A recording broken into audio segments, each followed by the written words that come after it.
Isa sa mga gusto ko dito sa Norsagaray, sobrang relaxing ng biyahe, ang daming bundok, fresh air at perfect pang unwind away from the city.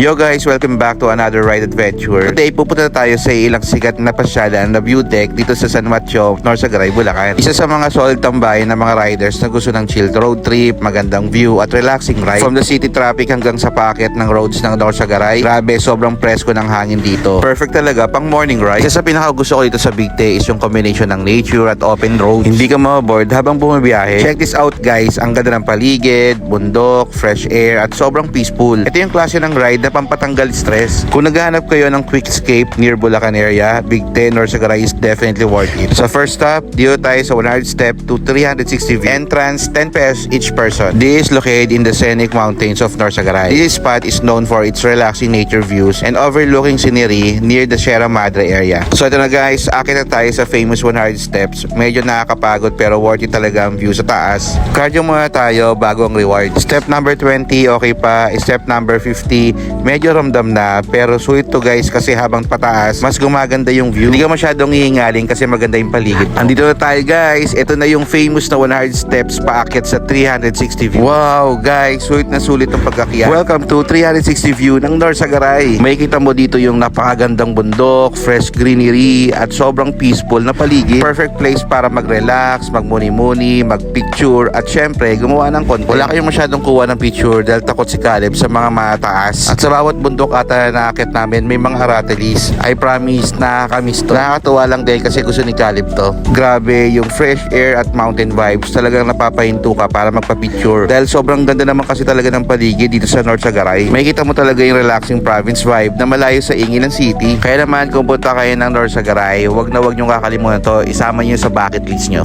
Next stop, Hiraya View Deck. Entrance 20 per person. Medyo packet yung daan pero sulit na sulit ang biyahe. Habang papunta ka rito, maramdaman mo talaga yung preskong hangin at peaceful na vibe ng Norsagaray. Dahan-dahan sa pag-akyat dahil medyo madulas. And finally, andito na tayo sa Hiraya Manawari View Deck. Grabe, unang tingin pa lang mapapawaw ka agad sa ganda ng overlooking mountain view. Perfect talaga ito para sa mga gusto mag-relax, magmuni-muni, mag-picture, or simpleng tambay habang nagkakape. Ang sarap lang sa feeling ng tahimik na paligid tapos ganito kaganda yung view. Mas masarap siguro yung experience na kapag may hawak ka ng mainit na coffee habang pinapanood mo yung sunset.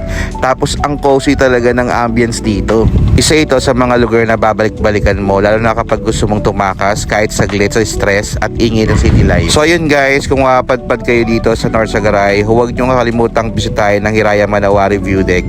Sulit yung view, sulit yung biyahe at sulit din sa memories. Ngayon, nandito tayo sa isa sa mga hidden gems ng Norsagaray, Bulacan, ang Ipo Dam View Deck. Kasama ang masarap na pagkain na si Ate Pagdating pa lang dito, sobrang relaxing na agad ang paligid. Presko yung hangin, tahimik at kitang-kita mo yung overlooking view ng bundok at ang ganda ng tanawin ng Ipo Dam. Perfect spot talaga para mag-unwind, road trip stop at banding kasama pamilya o tropa. At syempre, hindi kumpleto ang tambay kung walang pagkain. Dito sa Tita Ging, simple pero solid yung pagkain nila. Lutong bahay vibes na bagay habang ine-enjoy mo yung view. Mainit na pagkain plus malamig na hangin. Ay, panalo talaga. Ito nga pala yung menu nila. Screenshot nyo na lang para makita nyo yung mga prices. Ito si Caleb na unang pang umorder sa amin.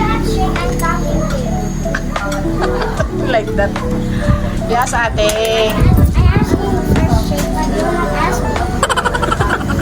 Ito nga yung in-order namin, sizzling liempo, sizzling pork chop, at may only rice na kasama. This is worth 150 pesos each. Actually, marami nakalagay sa menu pero halos lahat hindi available. Okay rin naman yung food nila, masarap din naman. For curry naman, fries, 89 pesos. Habang kumakain ka dito, mapa-stop ka talaga sandali para ma-appreciate yung nature. Ang peaceful ng lugar, parang instant reset from stress at the city life. Kung naghanap kayo ng sulit na food trip with overlooking view ng near Bulacan, isa ito sa mga dapat ninyong puntahan. And that's our mini Norsagaray adventure.